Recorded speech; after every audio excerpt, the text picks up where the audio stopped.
Thank you for doing this. It's a pleasure to sit down. We're going to have a conversation. So who is Mauro? Thank you for inviting me, Mohamed. I think of myself as an other-regarding person, human being, who is here in the world, seeking enjoyment, fulfillment, a family life, but professionally to do things that essentially excite me, and things that I think will help others. That's me. So tell us about your journey to Cambridge and to Queen's.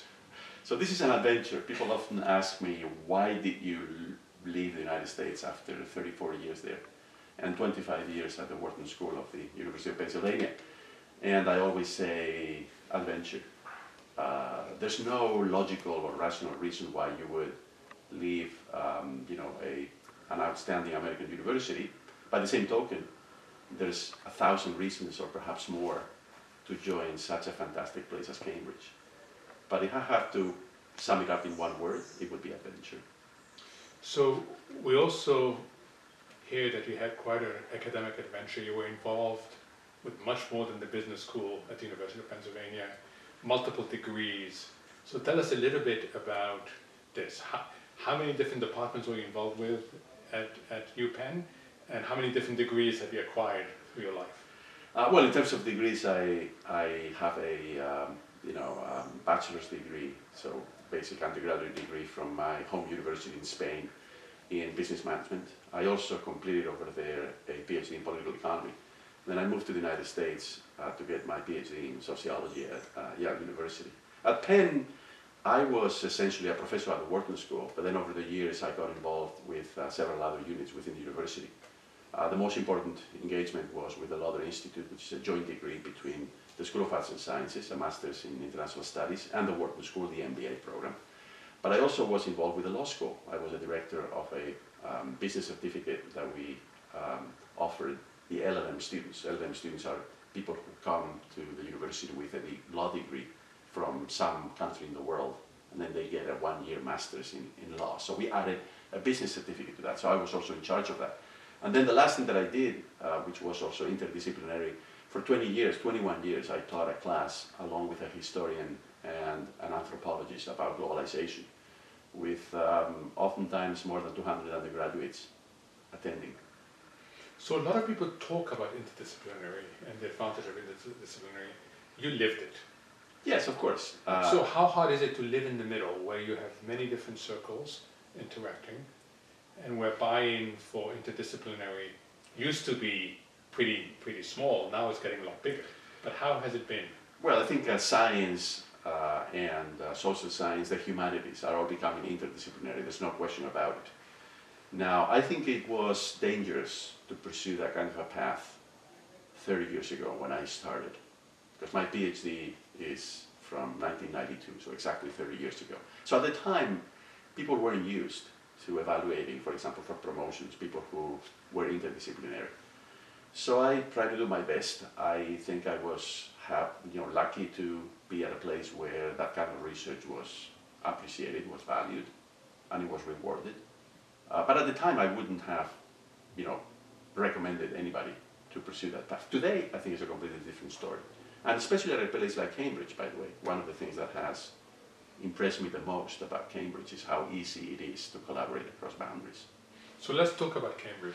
A year ago, you were in full preparation for coming to take over as Dean of the Judge Business School. And here at Queen's, we're thrilled that you were interested in joining us as a professorial fellow and being part of our fellowship. Tell us your first impressions when you arrived. What surprised you on the upside? What surprised you on the downside? The first impression of Cambridge that I have is that of the buildings, the architecture, the landscape, all of that. I think the first time that you come here, and last year was my second time, because I came when I was a teenager as a tourist, but I had a very vague recollection of the campus. But I think the second impression is the one that matters most, which is when you start meeting people and you realize that this place is a magnet for just some of the brightest minds in the world. So I think what makes Cambridge great is King's Chapel, or the Long Gallery here at Queen's, but it's also the people whom throughout the ages have made such enormous contributions. And quite frankly, the other way I would put it is when I walk up and down Trumpington Street and I think maybe Charles Darwin or Robert Malthus or Isaac Newton stepped on exactly the same cobblestone, right, that I'm stepping on today. And that is something that really, just shook me, right? I mean, the history of it and the intellectual power of, or prowess of the people who have been affiliated with Cambridge. Hopefully you didn't go back in the middle of the night and remove that cobblestone to take it home. I guess it would be illegal. Yes. But, it would be a very nice souvenir, by the way. It would make the front pages. Home, yeah. It would make the front page.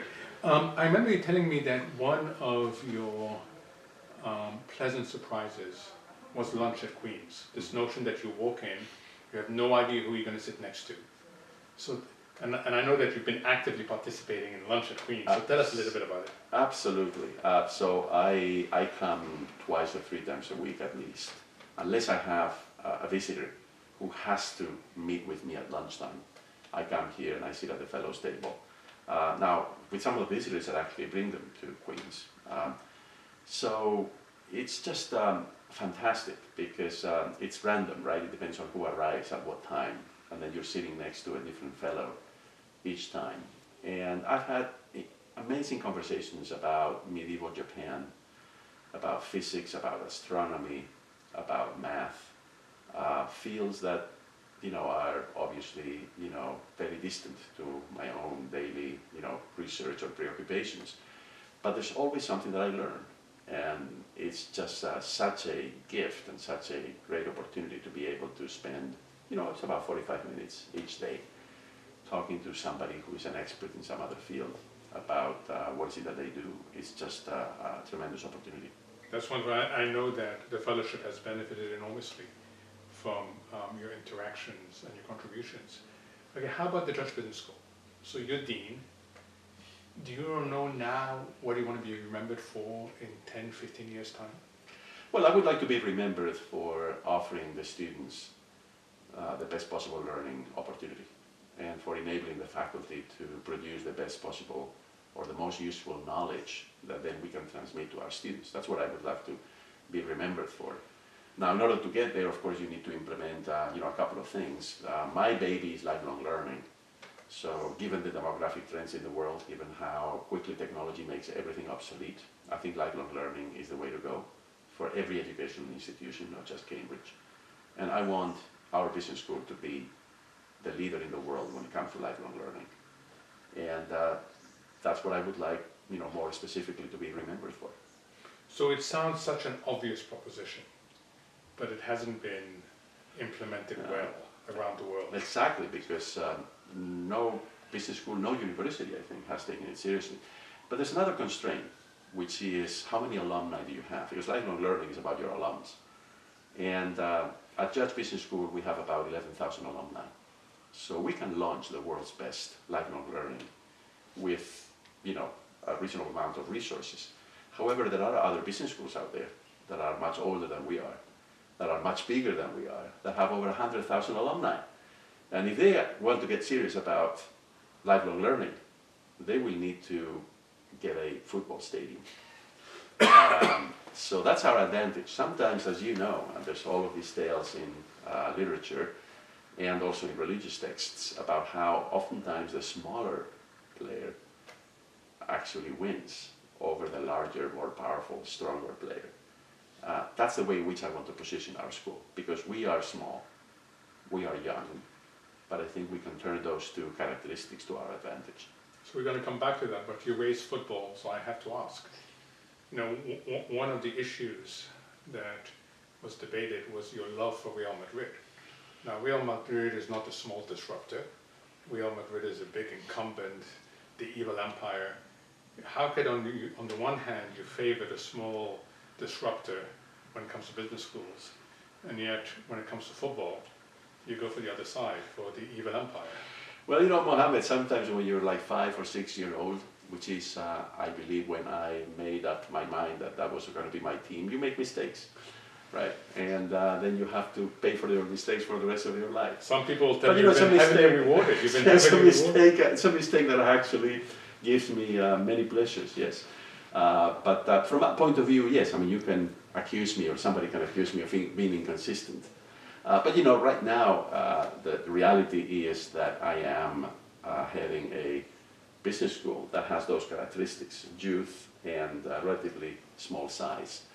And I think it is consistent in many ways, this strategy that I'm pointing out with Cambridge. Because you see, Cambridge is all about how the student experience here is transformational. So we want to continue that magic of that transformational experience that students have throughout their careers.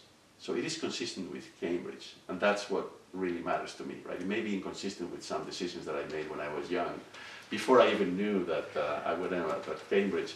But I think it is consistent also with the DNA, if you allow me to put it that way, of this university.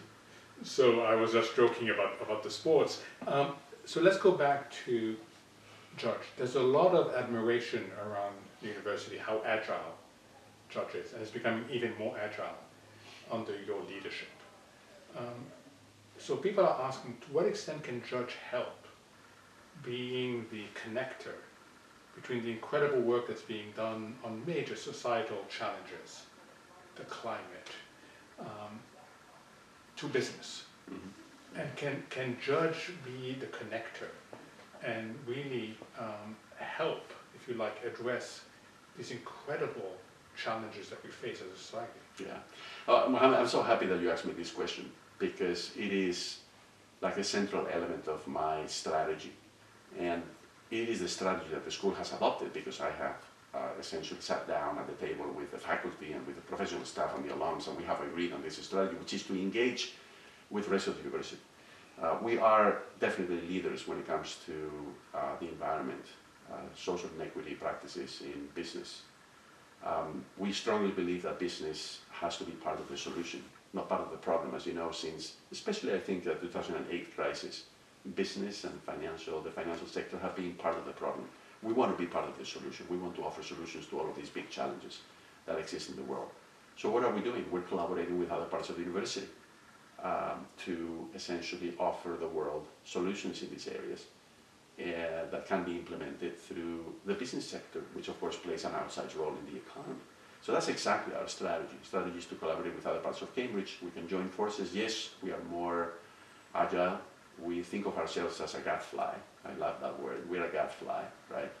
And I think that is exactly what we should be doing, playing to our advantage. We're relatively young. Maybe we don't have as many, we're not subject as much to inertia as other organizations that have been around for a much longer period of time. And so by cooperating, I think we can, bring to the table the best that we can offer, and at the same time learn from other parts of the university, because obviously there's much that we need to learn as well. Talking about cooperation, two historic challenges at Cambridge. One, getting the university and colleges to cooperate better. Mm-hmm. Two is getting what you are essentially, which is a joint appointment, that you come in on day one, you both have a university appointment and a college appointment, mm-hmm. and these two can coexist. Both these types of collaboration through institutions, through individuals, have faced difficulty in gaining enough traction. Why do you think that is? They seem so obvious again, and yet there's issues in gaining traction.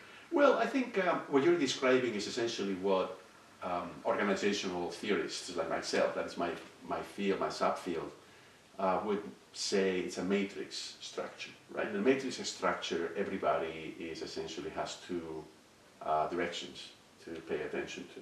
So in this case, one is your academic department, and the other is the college you're affiliated with. So the matrix is, as a form of organization, is essentially ambiguous. And there's always the potential for friction, there's always the potential for overlap, there's always the potential for things, not, unfolding in the way in which, you would like them to unfold. But there's also the potential, which you have been emphasizing all along in this conversation, for collaboration.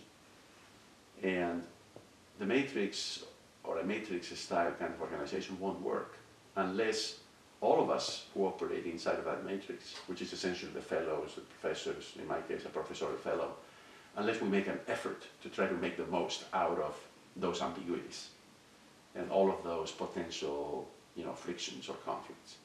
It's incumbent upon us to make the most of it. And by the way, I think that is what makes Cambridge so unique. There's possibly, perhaps, only one other university in the world that has a similar structure. And I think this university has thrived precisely because over the years, over the centuries, people have managed to make that matrix work, right? And by the way, in the world of business, as you know, since the 1980s, so 40 years ago, there's been all of those attempts to put in place matrix organizations. So at the same time, you pay attention to the functional side of business and to the location or the part of the world where you're operating. And that's a fundamental tension there. And the companies, multinational corporations that have been most successful have effectively managed those conflicts and those frictions to their advantage. So that's exactly what I think we also need to do at a place like Cambridge, is to manage those matrix relationships effectively. So you have fresh eyes coming in from the outside, and you live these collaborations. Mm-hmm. Are there easy nudges that get us to exploit the synergies better? Well, I think there's maybe a couple of principles. One is to try to look for the common ground as opposed to the points of conflict or tension. So to try to change your mindset, right? To try to look for those opportunities as opposed to, be focusing all the time on, oh, look at what this other guy did over here or this other person did over there. That essentially, makes it harder for something to happen. That's one principle that I think is really important, to change the mindset, right? It requires a different mindset. And then the second one is, I think, to keep channels of communication open so that whatever frictions exist don't, rot, right? I mean, right. So that you address them in due course, as quickly as possible. But it is, I think, something that requires quite a bit of management. It requires quite a bit of, goodwill on the part of individuals. But the potential is there, right? I mean, this university has produced more Nobel Prize winners than, anybody else in the world and any other university, and continues to make so many contributions to the welfare of the world, right? In so many different kinds of fields, from the humanities all the way to the hard sciences. So something is working here. Yes, there is an element of chaos, and there's an element of confusion and ambiguity in this type of a setting where you have this matrix-style structure. But I think we just need to continue, making it work. It's never going to be a well-oiled machine, because once again, from an organizational point of view, there is an inherent conflict there, right? But that's why we have smart people here, which is people who not only know about their fields, but also understand that they need to, be tolerant, and they need to try to see things from somebody else's perspective when there's a conflict. And we need to essentially move forward as opposed to just, get consumed in the ambiguity and the conflict. Well, I look forward to you continuing to nudge us. Let's spend a minute on your research. Mm-hmm. You had quite an influential book out recently. What's the next phase of your research? I'm working on a book, and I think you would be happy to hear that I've written like 90% of it in my office here at Queen's, because I come late in the afternoon and during the weekends. It's a quiet place. It's just great for sitting at your computer and committing to words your thoughts about whatever you're doing research on. So this new book is about the working title is the multi-generational revolution. How, because of demographic changes, we're going to have multiple generations in the workplace, many more than in the past. I believe also multiple generations in the classroom, whether it is virtual or physical, right? So we're not just going to have people of within the same age group learning together. and I think that's going to be advantageous. We're going to have less segmentation by age in consumer markets, which, as you know, has been a major criterion by marketers for the last 150 years or so. And I think more broadly, we may have less or fewer boundaries or more porous boundaries in terms of where people live, life experience that they have, and all of that. I think for perhaps too long we have been compartmentalizing life in distinct or separate stages. And I think now, because of demographics, because of technology, because of changes in the economy, many of those boundaries are becoming completely blurred, and they're slowly, giving birth to what I call the multi-generational marketplace, society, and all of that. So that's the subject of the new. That sounds fascinating. Would you extend it to multi-generational leaders, particularly heads of governments that have to get into the same room and are from different generations or not? Yeah, no, absolutely. Look, I mean, we're living longer and longer and longer, but more importantly, we're staying healthy. We're staying in good physical and mental shape much longer than in the past. If you remember, or at least I remember my grandparents or my great-grandparents, when they were 60 years old, which is almost my age, they were in far worse physical and mental shape than I am now, right? So things have improved, not just in terms of how long we live, but also in terms of the quality of life that we can enjoy. So that essentially means that, yes, at any level, including government leadership, I think we're going to see more frequently people the age of, let's say, Joe Biden interacting with a prime minister or a head of government or a president from another country who is in her 30s, right? And that's a 50-year difference, That's good. almost. So part of the reason why you're in such good shape, because I know I bump into you when I'm walking the dog in the morning, is because you go running, and you're very fit. You also were a very good basketball player. You're tall. So I have to conclude with a simple question. How do you navigate your room and everywhere else in this college, which is not made for tall people? How often, because I knock my head and I'm not as tall as you are. So have you developed some risk mitigation approach? There are only 3 dangerous archways in the college that are on my usual paths, where I have to, actually be very careful and lower my head. How about your room? Memorized. How about your room? In my room, it's if I jump as I enter the room, or I move from the office to the sitting room, I would have a problem. But if I just walk without, jumping or doing anything strange, then I just about clear the height of the frame. But yeah, I mean, this goes again. I mean, this is a 500-year-old building, so it shows that nutrition has improved, and that we are on average taller than people were way back then. I don't know whether we're taller as scholars, but we are certainly taller from the physical point of view. Well, I know we're told as a college to have you on our fellowship, so thank you for joining us. Thank you for leaving a comfortable life in the United States and at Wharton and many other departments and embarking on a new adventure. It really is an honor and a delight to have you at Queen's. Thank you. Thank you so much, Mohamed. Thank you for this conversation, and thank you to all of the fellowship actually for welcoming me here in Queen's.